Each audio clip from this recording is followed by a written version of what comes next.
یا علی مدد. Alwaez Abu Ali. Waez number 24. Sunday, 18th of December 1988, Wise in Chief Jamaat Khana of Houston.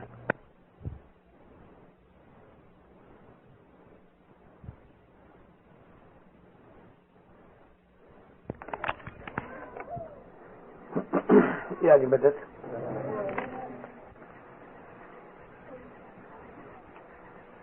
دینداروں، آج کی میری وائز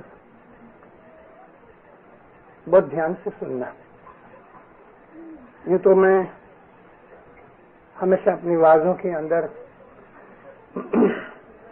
اسماعیلی مذہب کو سمجھانے کی کوشش کیا کرتا ہوں. میں نے پہلے سے کوئی تیاری نہیں کی ہے، لیکن آج میرا دل اور میرے خیالات ایسے ہیں. ہی پنتھ پورو شورو کو دھیاوے،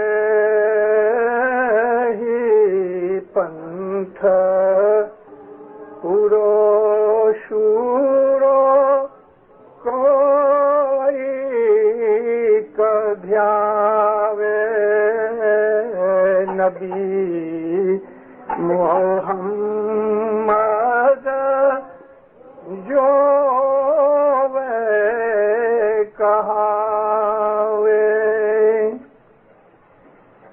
ساچو علم پیر شمش بھناوے، بھرم مت بھولو بھائی، نمی چالو مرنا، شفاعت رسول کی، شفاعت پیغمبر کی، جھوٹے سو ڈرنا بھائی، جھوٹے سو ڈرنا، بھرم مت بھولو بھائی، نمی چالو مرنا. صلوات پڑھو دینداروں.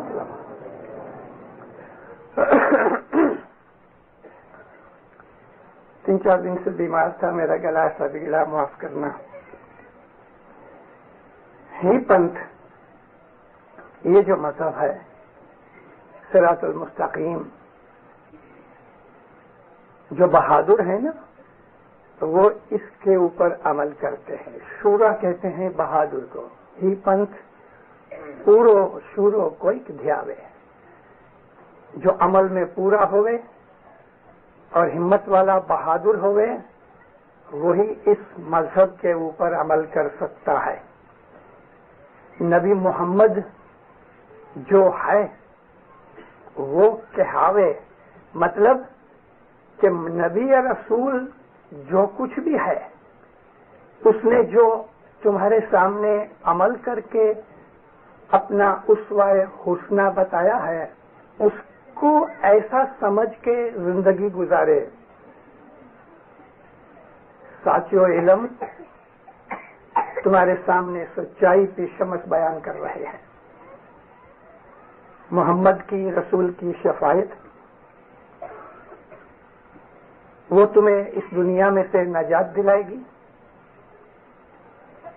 جھوٹ اور جھوٹے سے ڈرنا، اس سے دور رہنا، کیونکہ یہ بات یاد رکھنا کہ تمہیں ایک دن مرنا ہے. اس لیے نمی چالو، مطلب کہ تم اس دنیا کے اندر مغرور نہ بنو اور حلیم بنو، ہمبل بنو. ہمارے امام کے فرمانوں کے اندر ہیوملٹی کے اوپر بہت کچھ کہا گیا ہے. ہمبل بنو، کوئی طرح کی بڑائی نہ کرو. خدا نے اگر کچھ دیا ہے تو اس کی خدائی میں اتنا بہت ہے کہ جو تمہیں دیا ہے نا وہ ریت کا ایک ذرہ بھی نہیں ہے. اس کے پاس بہت خزانے ہیں. اللہ جو ہے تمام قدرت رکھنے والا ہے. کیا ہوا اس کو؟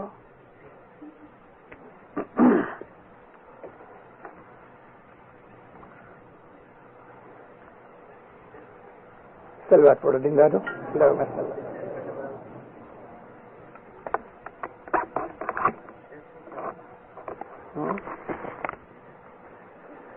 مولا کے پہ اوپر سلوات پڑھو. اللہم صلی اللہ محمد علیہ. تو میں آپ سے عرض کر رہا تھا کہ اس شمس نے یہ جو گنان فرمایا اس کا ترجمہ یہ تھا، کیونکہ شمس نے ایسا فرمایا کہ یہ مذہب بڑے بہادر ہیں انہی کے لیے ہے، کیونکہ جو کچے ہیں کمزور ہیں یہ مذہب ان کے لیے نہیں ہے، یہ ان کے لیے نہیں ہے جن کے دل ڈاواڈول ہیں، جن میں ہمت نہیں. یہ وہ مذہب ہے جو نبی پالتے تھے.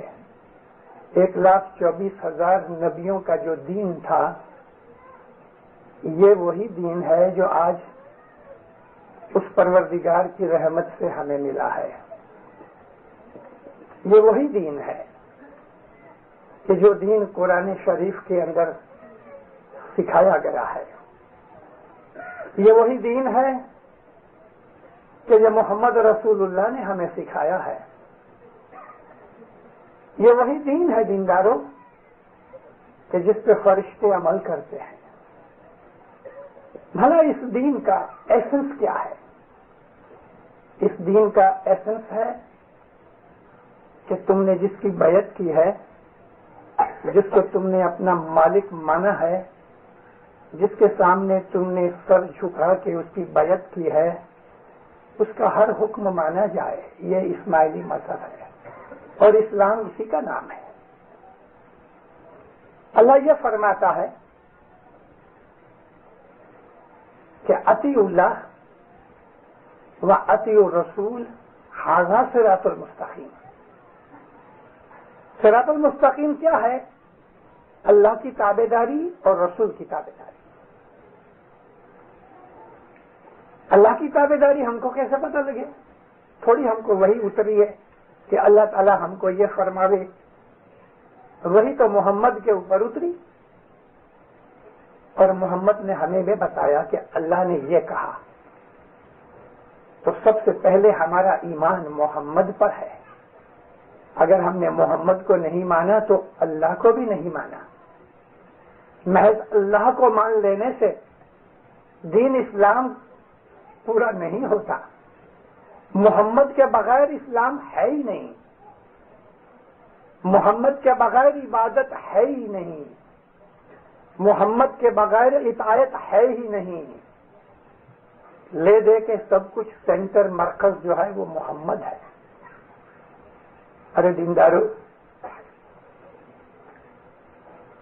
ایسی ایسی باریکیاں قرآن پاک میں اللہ نے فرمائی ہیں. مجھے تعجب یہی ہوتا ہے کہ میرے مسلمان بھائی اور میرے خاص طور پہ اس دینی بھائیوں کی بات کرتا ہوں جو میرے اس طریقے کے اندر ہیں، میجورٹی، واسٹ میجورٹی اگنورنٹ ہے، مذہب کا کچھ پتہ نہیں. خدا نے فرمایا کہ میں نے اپنی رحمت اپنے اوپر لازم کر لی ہے. اللہ فرماتا ہے اپنی رحمت میں نے خود پہ لازم کر لی ہے، یعنی ہر حالت میں رحم ہی کروں گا، عدل نہیں کروں گا. عدل ان کے ساتھ کروں گا کہ جنہوں نے محمد کو قبول نہیں کیا، اور رحم ان کے ساتھ کروں گا جنہوں نے محمد کو قبول کیا، کیونکہ یہ اللہ کا دین ہے. تو خدا تعالی رحیم ہے. اب دیکھو اس کو محمد کے ساتھ کتنی محبت ہے. خدا نے اپنی رحمت کو محمد کا لباس پہنایا. خدا نے ایک انسانی جسم تیار کیا، اس کا نام رکھا محمد، مگر وہ محمد صرف محمد نہیں، وہ رحمت للعالمین ہے۔ خدا نے جتنی بھی خلقت پیدا کی ہے، جتنے بھی جہان ہیں دنیا کے اوپر اور باہر اندر، ان تمام جہانوں پر اللہ نے محمد کو اپنی رحمت بنایا۔ انگلش میں کیا کہیں گے کہ خدا تعالیٰ کی جو رحمت ہے وہ پرسونیفائی ہوئی محمد میں۔ محمد سراپا خدا کی رحمت ہے، سر سے پاؤں تک محمد محمد محمد محمد اللہ کی رحمت ہے۔ یعنی خدا تعالیٰ کا ایک ایٹریبیوٹ، خدا تعالیٰ کی ایک صفت جو سب سے پاورفل صفت ہے، وہ انسانی لباس میں ہمارے سامنے آ کے آ گئی۔ انسانی لباس میں محمد کو خدا تعالیٰ نے رحمت للعالمین بنایا۔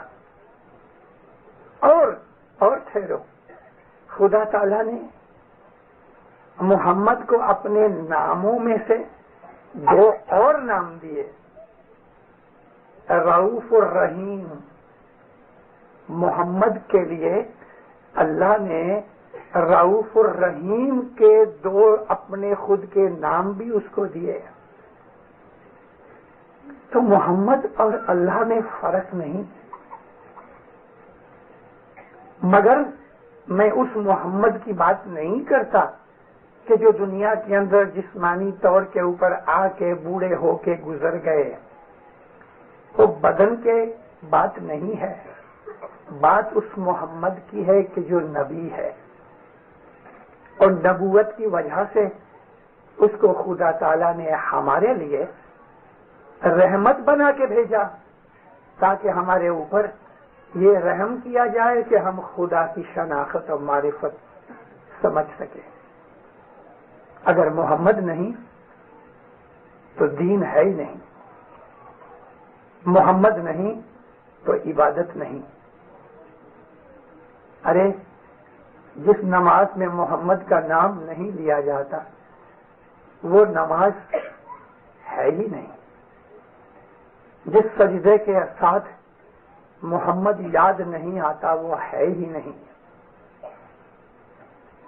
زندگی کے اندر 63 برس کی زندگی میں نبی کریم نے جو اسوہ حسنہ، اپنی عادتیں اور اپنے طریقے، اپنی ٹریٹمنٹ، اپنا بیہیویئر ہمارے سامنے جو رکھا، وہ ہمارے لیے ایک ماڈل ہے۔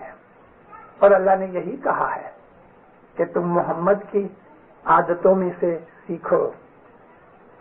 محمد سر سے پاؤں تک خدا کی رحمت ہے، اس لیے محمد پاک ہے، محمد کا نام پاک ہے، محمد کے نام سے پاکی ملتی ہے، محمد کے نام سے ایمان بڑھتا ہے، محمد کے نام سے اللہ کی شناخت ہوتی ہے۔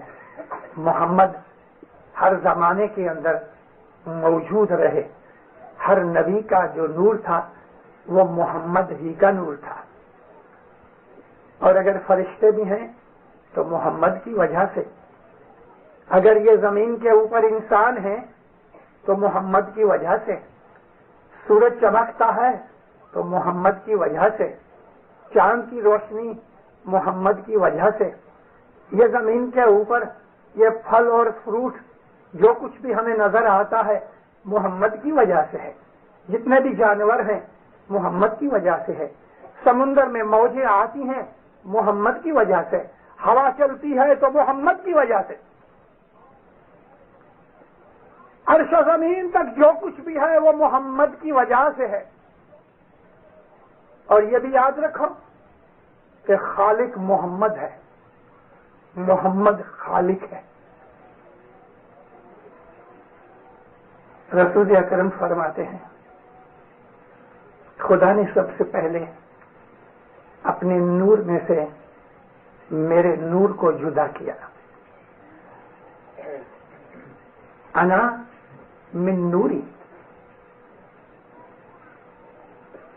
خدا تعالی نوری سے خدا تعالی کے نور کی طرف اشارہ کیا ہے. انا من نور اللہ وکلہم من نوری، جو کچھ بھی ہے میرے نور سے ہے. میں خدا کے نور سے ہوں اور میرے نور سے ہر چیز بنی. یعنی جو خدا نے خلقت کی تو محمد کے نور سے کی، خود خدا نے خلقت نہیں کی. کریٹر اللہ نہیں ہے، یعنی اللہ ہے اس میں کوئی شک نہیں، مگر یہاں میں آپ کو یہ سمجھانا چاہتا ہوں کہ اللہ کریٹر ہے تو کس طرح سے وہ کریٹر ہے؟ محمد کی معرفت سے. اس نے جو خلقت کی ہے تو محمد کے نور میں سے بنائی، اور محمد کا نور اللہ ہی تو ہے، وہ اللہ ہی کا نور ہے. اس حدیث سے یہ بھی ہے کہ جو فرشتے ہیں وہ بھی محمد کے نور سے بنے ہیں. احد کی لڑائی ختم ہوئی، اس لڑائی کے اندر نبی کو تھوڑے زخم بھی لگے، اس لڑائی کے اندر نبی کے 2 دانت بھی شہید ہو گئے. جیتی ہوئی بازی نافرمانی کے کارن سے مسلمان ہار بیٹھے. احد کی لڑائی پہلے جیت لی تھی، لیکن اللہ کے رسول کی نافرمانی کرنے سے یہ جیتی ہوئی بازی ہار بیٹھے. لالچ میں پڑ گئے، دشمن نے پیچھے سے آ کے حملہ کر دیا، مسلمانوں کے پرخے اڑا دیے. اس لڑائی میں نبی کے اوپر ذاتی حملے کیے گئے، لیکن مولا علی کی ذوالفقار نے ان تمام کا خاتمہ کر دیا. اکیلے مولا علی لڑتے رہے اور چاروں طرف سے لڑتے رہے. احد کی لڑائی کے واقعات شیعہ کتابوں میں پڑھو تو آپ کے رونگٹے کھڑے ہو جائیں گے اور خوشی سے ناچنے لگو گے کہ علی کی تلوار کس طرح چلتی رہی، کافروں کا خاتمہ کر دیا. اس وقت جبریل امین نازل ہوئے، عرض کی یا نبی آج علی نے وہ بہادری دکھائی ہے کہ عرش کے اوپر فرشتے بھی اس کی تعریف کر رہے ہیں. رسول اکرم فرماتے ہیں کیوں نہیں، علی میرے میں سے ہے، میں علی میں سے ہوں. فوراً جبریل امین کہتے ہیں کہ میں آپ دونوں میں سے ہوں. آپ کو یہ حدیث بخاری میں نہیں ملے گی کہ مسلم میں نہیں ملے گی، لیکن حدیثوں کا بہت سا وہ کلیکشن کہ جو رسول اللہ کی آل میں اترا، یعنی نبی کے جو نواسے، نبی کی اطرت، نبی کے اہل بیت، ان کے اندر یہ چیز ہے. اور یہ حضرت امام محمد باقر علیہ السلام کی روایت میں سے ہے. جبریل کہتے ہیں یا نبی میں آپ دونوں میں سے ہوں، یعنی علی اور نبی کے نور میں سے فرشتے پیدا ہوئے. محمد کی پہچان بہت ضروری ہے، بہت ضروری ہے، کیونکہ محمد دین کی بنیاد ہے. محمد کی پہچان ہی خدا کی معرفت ہے. وہ چیزیں کہ جو عام طور پہ محمد کے نام کے ساتھ لگائی جاتی ہیں، ان میں بہت سی چیزیں، بہت سی چیزیں ایسی ہیں کہ جو ہم کو شرم پیدا کریں. محمد نے وہ چیزیں نہیں کہیں کہ جس سے ہمیں شرم آوے، جس سے ہمیں بے وقوفی کی بو آوے. بعض ایسی حدیثیں ہیں کہ جو اس جماعت خانے جیسی پاک جگہ میں بیان بھی نہیں کر سکتا. اور رسول اکرم کہ جس کے لیے ہم یہ کہتے ہیں کہ رحمت للعالمین ہے، وہ رسول کہ جس کے نور سے خدا نے تمام خلقت پیدا کی، وہ رسول ایسی بات کہے گا کہ جس کے اندر ہمیں بے علمی یا بے وقوفی کا کچھ مذاق نظر آوے؟ استغفر اللہ، وہ کبھی نہیں کہیں گے. نبی کریم کی حدیثوں میں ایک حدیث بیان کی جاتی ہے کہ حضرت ابو ہریرہ نے نبی کو پوچھا یا نبی یہ سورج شام کو کہاں چلے جاتا ہے؟ حضور نے فرمایا کہ خدا کے عرش کے پیچھے جا کے چھپ جاتا ہے اور ساری رات خدا سے دعا مانگتا رہتا ہے کہ میں نکلوں، اجازت مانگتا ہے. خدا اس کی اجازت نہیں دیتا جب تک کہ وقت نہیں ہوتا، اور صبح کے قریب سورج کو خدا اجازت دیتا ہے اچھا ابھی نکلو. تو صبح کے وقت شیطان کے 2 سینگوں کے اندر سے سورج نکلتا ہے. کہنے والا کون؟ ابو ہریرہ، سب سے بڑا جھوٹا، جس کے لیے قذاب کا نام لیا گیا.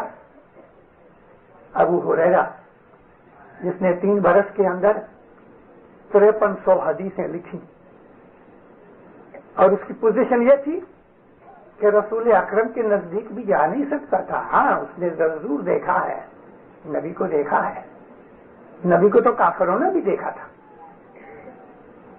لیکن اسی ابو ہریرہ کے اوپر اتنا بہت تمہار باندھا جاتا ہے کہ بات چھوڑ دو، میں توبہ کر کے مولا کے دربار کے اندر کہ میری بے ادبی نہ مانی جائے یا مولا مجھے معاف کر دینا، میں آپ کو ابو ہریرہ کی ایک اور حدیث بیان کر ہی دوں تاکہ آپ لوگوں کو علم کا پتہ لگ جائے. آپ کے ہاتھوں میں وہ کتابیں نہیں آتی کہ جو کتابیں آنی چاہیے، جن کو پڑھنا چاہیے. میں بے ادبی کی معافی چاہ لوں پہلے سے ہی، کیونکہ یہ حدیث اچھی نہیں ہے، مگر میں کہہ دوں اس سے اور بھی بہت خراب حدیثیں نبی کے نام سے دنیا کے اندر پھیلائی گئی ہیں، جس کی وجہ سے غیر مسلمان ہمارے اوپر اعتراض کرتے ہیں. یہی حضرت ابو ہریرہ نبی کریم کی وفات کے بعد ایک دن بی بی عائشہ کے پاس گئے. بی بی عائشہ ہمارے نبی کی بیوی ہیں، ہماری ماں ہیں. اللہ تعالیٰ نے نبی کی بیویوں کو امت کی مائیں کہا ہے، اور وہ ہمارے لیے ہماری اپنی خود کی ماں سے زیادہ پاک اور اونچی ہیں. ہماری خود کی جو مائیں ہیں نا، ان سے بھی رسول اکرم کی بیویوں کا درجہ ہماری نظر میں زیادہ ہے، کیونکہ وہ امت کی ماں ہے. امہات المومنین کا لقب اللہ نے نبی کی بیویوں کے لیے دیا ہے. اب اس ماں کے پاس ابو ہریرہ جاتے ہیں. دیکھو اسلامی کتابوں کے اندر کیسی کیسی خرافات بیان کی گئی ہیں. ابو ہریرہ جاتے ہیں، سلام کر کے بیٹھتے ہیں. بی بی عائشہ جوان ہیں، خوبصورت ہیں. رسول اکرم نے جب وفات پائی تو بڑی مشکل سے ان کی 20 برس کی عمر تھی. اب عمر 1-2 برس زیادہ تھی کم تھی وہ میں نہیں کہنا چاہتا، لیکن جوان تھیں. اور رسول کی تمام بیویوں میں زینب اور بی بی عائشہ سب سے خوبصورت تھی. میں آپ کو اس لیے بیان کر رہا ہوں اس میں سے بہت سی چیزیں سمجھنے جیسی ہیں. حضرت ابو ہریرہ کہتے ہیں ماں یا ام المومنین، مومنوں کی ماں، میں آپ کے پاس ایک مسئلے کے لیے آیا ہوں جو مجھے پریشان کر رہا ہے. بی بی عائشہ فرماتی ہیں کیا مسئلہ ہے ابو ہریرہ؟ عرض کی کہ یا ام المومنین، میں غسل جنابت کے مسئلے کو پوچھنے آیا ہوں. میں اس کا خلاصہ نہیں کرتا، جو سمجھتے ہیں وہ کیا ہے وہ جانتے ہیں. غسل جنابت کے مسئلے کے وہ پوچھنے آیا ہوں. کبھی بھی عائشہ نے فوراً ایک پردہ کھینچا روم کے اندر اور دوسری طرف پانی منگوا کے اس پاک بی بی نے غسل کیا. دیکھو بخاری جیسے عالم نے بھی اور مسلم جیسے ابو مسلم جیسے عالم نے بھی اس حدیث کو بیان کیا ہے. ہمارا اسماعیلی طریقہ جو ہے وہ دوسروں سے کیوں جدا ہے، اس کی بنیادی چیزیں آپ کو بیان کر رہا ہوں. کیونکہ آپ میں بہت سے لوگ ہیں جو ہندوستان پاکستان سے آئے ہیں اور آپ کے دماغوں کے اوپر شریعت اس طرح سے چڑھی ہوئی ہے کہ جس طرح کسی سر کے اوپر ٹوپی پڑی ہوتی ہے. اپنے مذہب کو سمجھنے کی کوشش کرو کہ یہ طریقہ پاک اور پاکیزہ طریقہ دوسروں کو نصیب نہیں. بی بی عائشہ نے ایک غیر مرد کی حاضری میں غسل جنابت کیا. استغفر اللہ. میں اپنی ماں کے لیے بھی یہ سوچ نہیں سکتا. ماں تو ٹھیک، میں کسی بھی عورت کے متعلق یہ خیال نہیں کر سکتا. بخاری کو ذرا بھی خیال نہ آیا ایک روم کے اندر ایک پرایا مرد ابو ہریرہ اور ادھر بی بی عائشہ رسول اکرم کی گھر والی، بیچ میں صرف ایک پردہ ہے، اور یہاں غسل کیا جائے تو غسل کیا جائے تو پھر یہ غسل کیسا ہوا؟ پردے کی ضرورت کیا تھی؟ پردے کی ضرورت پوچھنے یہ آیا کہ غسل جنابت کس طرح کیا جائے. اب بی بی عائشہ اس کو نہا کے بتا رہی ہیں تو پھر پردے کی ضرورت کیا؟ اور اگر پردہ ہے تو ابو ہریرہ کو پتا کیسے لگا کہ بی بی عائشہ کس طرح نہائی؟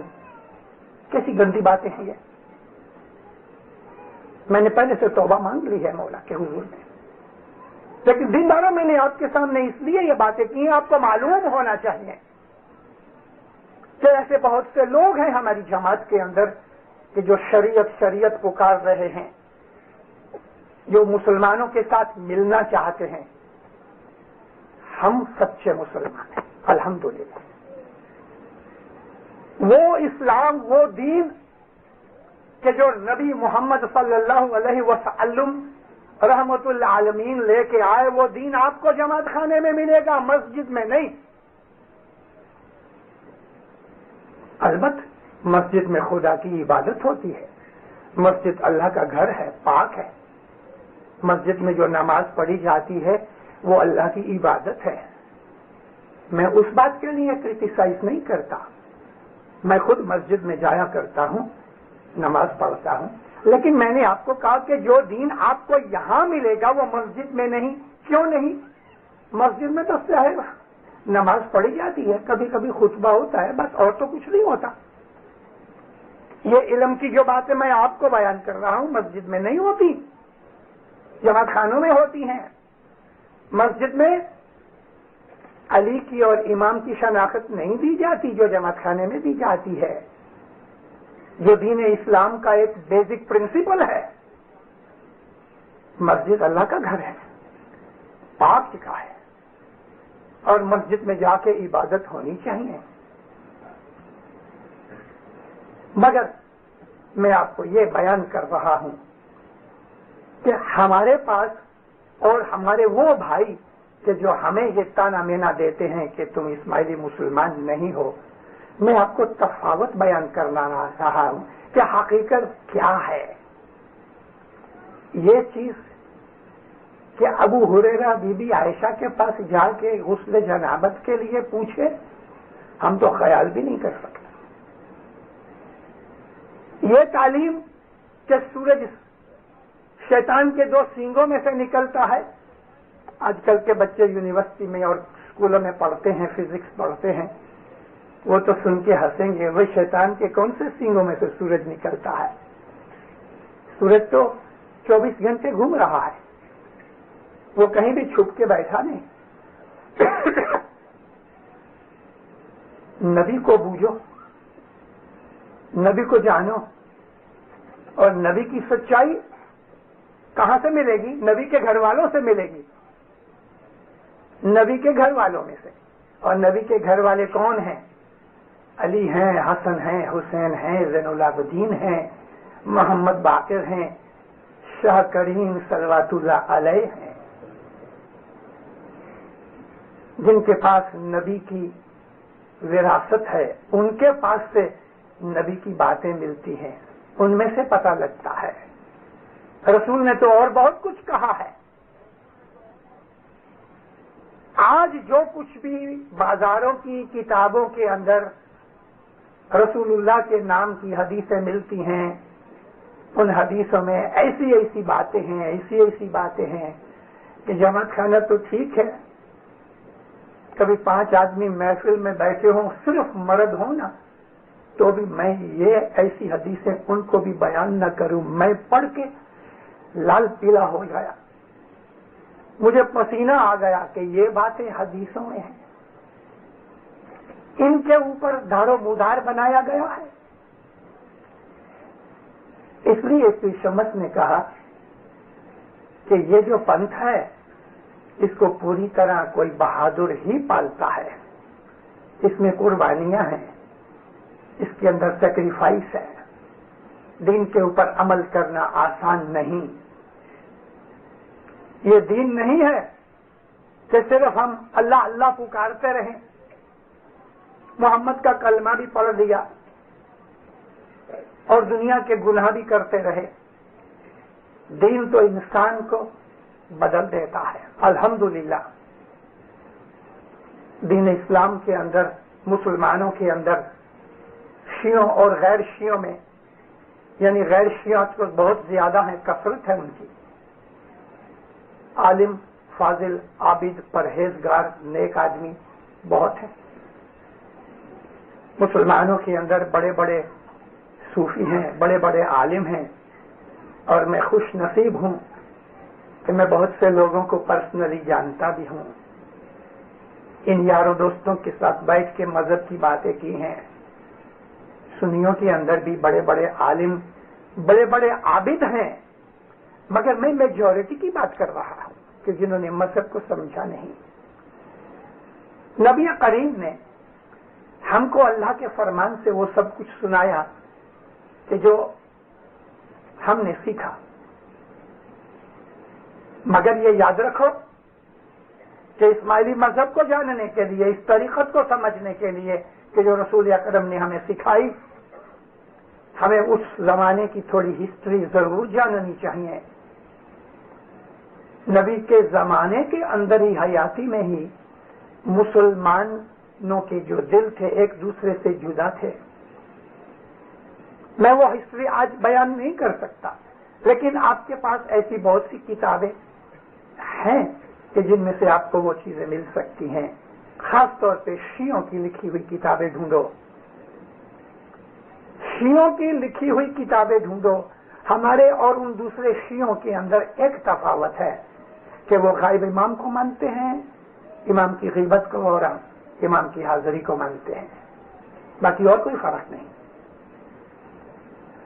شیعہ اور سنی میں جو سب سے بڑا عظیم فرق ہے وہ امامت ہے۔ سنیوں نے امامت کو قبول نہ کیا، شیعوں نے امامت کو پکڑ رکھا۔ یہ رسول اکرم فرما بھی گئے، اور سنیوں کی کتابوں میں سے ہمیں یہ سب چیز ملتی ہے۔ رسول اکرم نے جو کہا وہ ملتا ہے۔ شبلی نعمانی جیسے سنی عالم، کٹر سنی عالم نے بھی یہ چیز چھپانے کی کوشش نہ کی، اس لیے کوشش نہ کی کہ یہ چیز نہیں چھپ سکتی۔ شبلی نعمانی جیسے آدمی نے بھی یہ کہہ دیا کہ رسول اکرم نے فرمان کیا کہ میں 2 چیزیں چھوڑے جاتا ہوں، میری اطرت اور یہ کتاب اللہ، اور یہ بھی فرمایا کہ یہ کبھی جدا نہیں ہوئیں گی تاکہ مجھے حوض کوثر پہ آ کے ملیں۔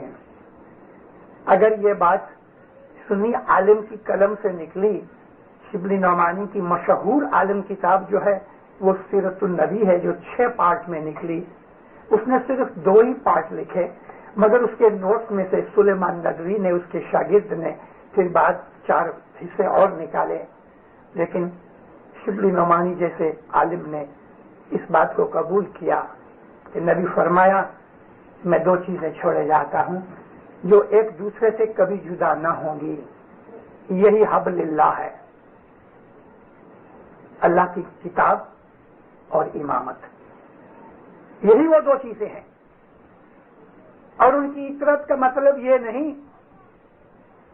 کہ آج پاکستان اور ہندوستان یا دوسری اور جگہوں کے اوپر بہت سے رستے میں ہمیں بھکاری بھی ملتے ہیں، بھیک مانگتے ہیں اور کہتے ہیں کہ صاحب کیا کریں،